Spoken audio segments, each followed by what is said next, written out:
Hello once again, theorists. Welcome to Matt Pat Plays. Today we are playing the scariest game of all creation. Probably never heard of it. It's called Five Nights at Freddy's. Here we go.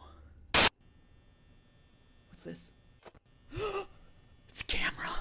The camera came up. Oh, was that a bunny? Was that a bunny? I think it was a bunny. Oh my gosh. I am so scared right now. Oh god! Oh. It was only the fan. It's only the fan. Only a fan. I have never played a game this intense. Oh god! Shut the doors, shut the doors, shut the doors! Oh, please don't see me, please don't see me, please don't see me, please don't see me, please don't see me. I'm so scared right now, I'm so scared. Can you tell how scared I am right now?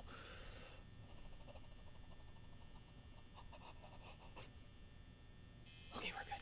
Oh! Just the fan. Just the fan. I don't know about you, but every time the camera makes the sound to come up, I pee a little bit in my pants. What? That's it? That's it? It's a jump scare? It's a little bunny rabbit jump scare. Really? Really? Alright. I mean, oh god, it's so terrifying. Oh, there's the bunny rabbit, shut my door. Man, this is truly compelling gameplay. Oh my gosh, guys, I'm almost out of power. 11% and it's 5 a.m. I don't know if I'm gonna make it. Oh, please don't get me, Freddy. Please don't get me, Freddy. Come on. Is this what it takes to get views on YouTube? What is this?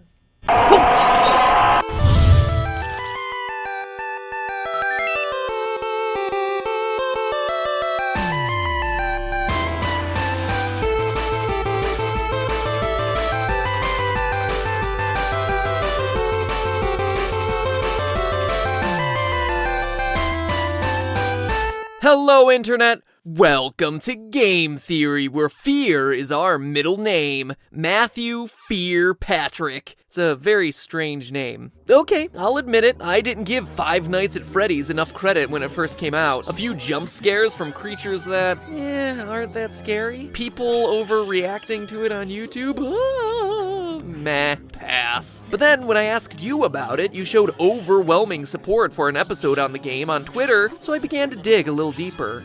And what I found was some of the most interesting storytelling, most intriguing mysteries, and most disturbing events I'd read about in a long time. Now, if you were just to play the game straight through 5 days, the story would actually come across as pretty superficial. You're the new night guard watching the security cameras at a Chuck E. Cheese-style restaurant called Freddy Fazbear's Pizza. 4 animatronics roam the halls at night because the owners don't want their servos to lock up. Bad news is, you can't let them near you, or else they'll kill you on the spot because you look like a naked endoskeleton. Ow, ow! Show them those circuits! Apparently, one of them bit someone back in 87, presumably 1987. And the past guard leaves you recorded phone messages to act as your tutorial, that is, as much as he could record before he got himself killed. And that's it! Stay 5 nights, collect your paycheck, done, game over, play something new. But playing it that way is doing the game a huge disservice, because that's not even scratching the surface. If you're really observant, you start to unravel the layers of unsolved mysteries around this place. You find that there's a 5th animatronic, that posters on the wall will change randomly, that news clippings appear and disappear, telling the dark secrets of this twisted place. Putting it all together, here's the rest of the story. Freddy Fazbear's Pizza, once a popular restaurant, fell into hard times when 5 children went missing there after being lured to a back room by a man dressed in a character costume. Though a suspect was caught and convicted, the bodies of the children were never recovered. The pizzeria was also threatened Island was shut down due to sanitation complaints, as foul odors started to come from the animatronics, blood and mucus oozing from their eyes and mouths. The last article, written years after the incident, states that the pizzeria would finally be closed by year-end. In addition to the core 4 robots, Chica, Bonnie, Freddy, and Foxy, there's also a 5th, unofficially referred to as Golden Freddy. Ignoring the rules of physics, Golden Freddy appears and disappears at will, can inexplicably travel through doors, wherever, causing strange hallucinations. And when he attacks you, you're not taken to the typical game over screen, your game crashes. So that's unsettling. And there's also strange messages appearing on the walls, repeating the words, "It's me." According to the game's creator, the place is indeed haunted by what we can only assume to be the spirits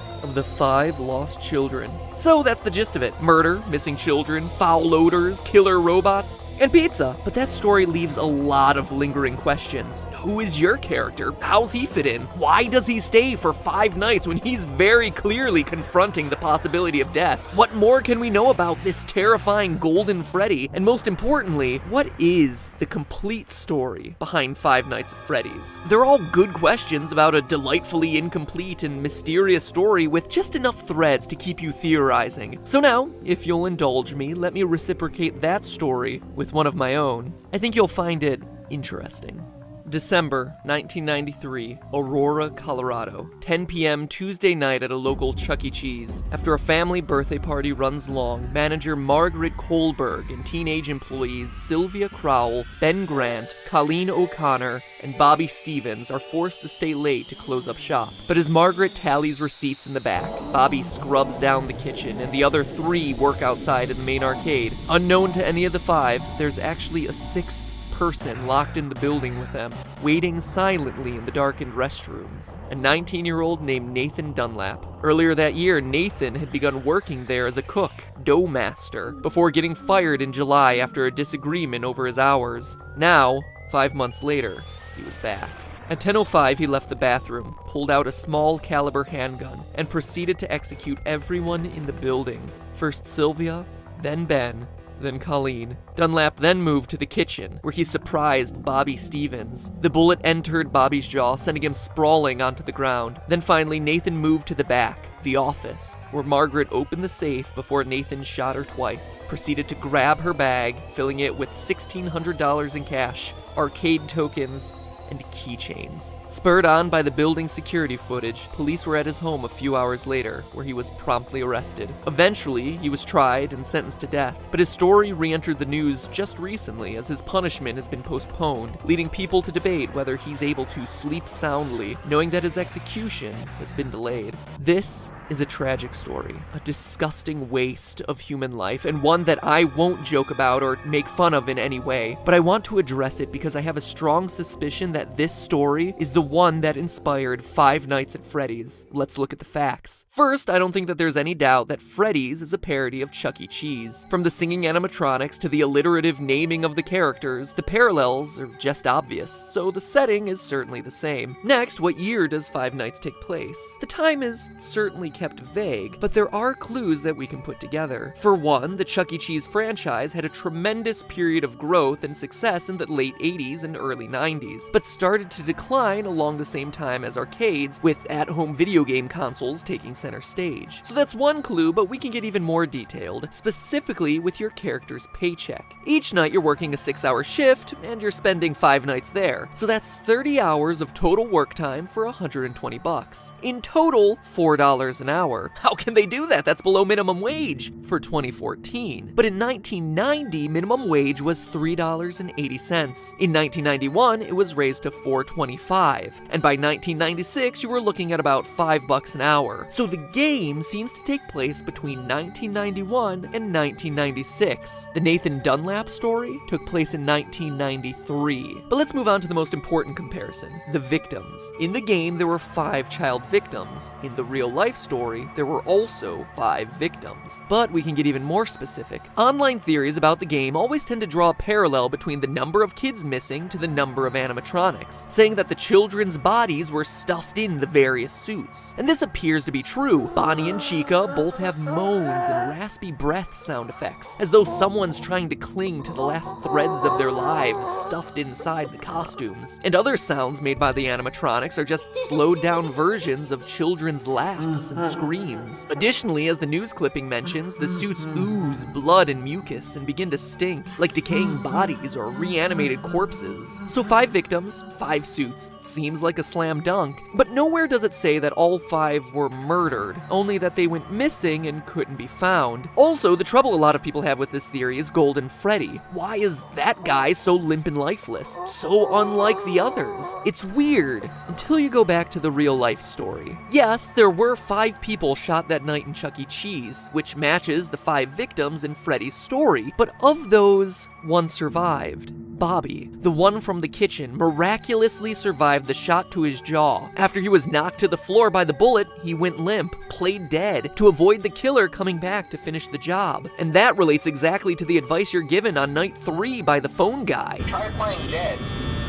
Go limp.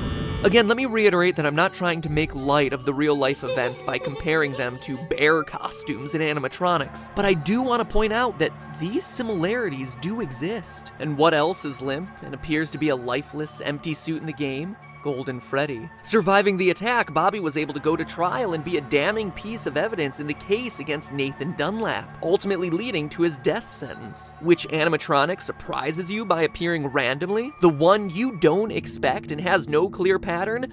Golden Freddy. It's also worth mentioning that of all the cameras in the restaurant, one is always black, preventing you from seeing what's going on. That camera is located in the kitchen, leading many to assume it's where Golden Freddy hides, which just so happens to be the place Bobby was able to survive the attack. So I ask, odd coincidence or source of inspiration? In fact, if you think about it, the behavior of the animatronics really corresponds with key features of each of the real-life story's victims. We just covered Golden Freddy and Bobby, but the rest have strange parallels too. Bonnie goes into the utility closet filled with floor cleaning supplies, the most prominent ones being a mop and a broom. It's probably one of the most random rooms in the game, until you consider that Ben, the second victim, was vacuuming at the time of the attack. Foxy is kept sequestered in the back of the building, behind a curtain, more aggressive than all the rest, similar to the way Margaret, the manager, was in the back office counting receipts at the time of the murder, and her role as manager would inherently make her more aggressive or assertive. Sylvia was closest to the bathroom and was cleaning up the salad bar at the time of the attack. Chica walks past the bathroom and is associated with food. And Freddy,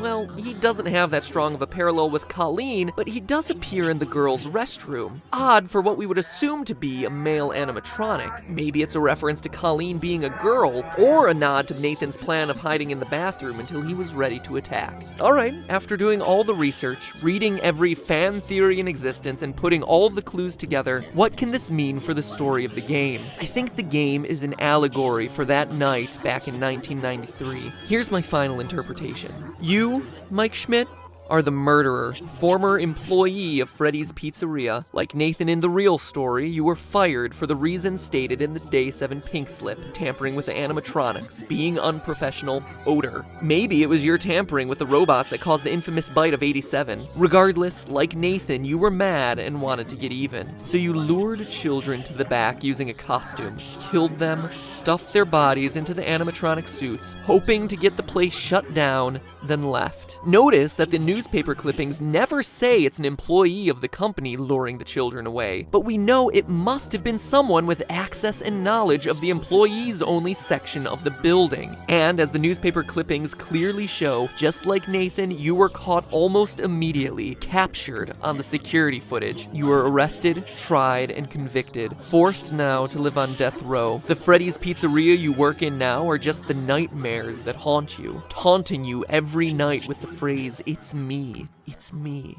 It is you. You are the killer. The nightmare is also why everything is so surreal. Posters switching at random, heads on the animatronics glitching, Golden Freddy appearing and disappearing at will, taunting you as the one that got away. It's also why you're only at the pizzeria from midnight to 6 a.m. every night. It's a nightmare. It's in your sleep. It's a place you created, a restaurant long closed as evidenced by the spider webs, and overrun with angry spirits out for revenge on you and you alone as the one who took their lives, as evidenced by them completely ignoring the naked endoskeleton elsewhere in the building. It's also a place you can't escape from. Why you find yourself back there night after night, even after you complete your 5 nights. See you back next week, the ending text goes. You're unable to leave this terror, the threat of death, the guilt, because it never ends. And in a delightfully ironic twist, your personal hell forces you to supervise the exact same security footage that led to your capture in the first place. But hey, that's just a theory. A game theory. Sweet dreams.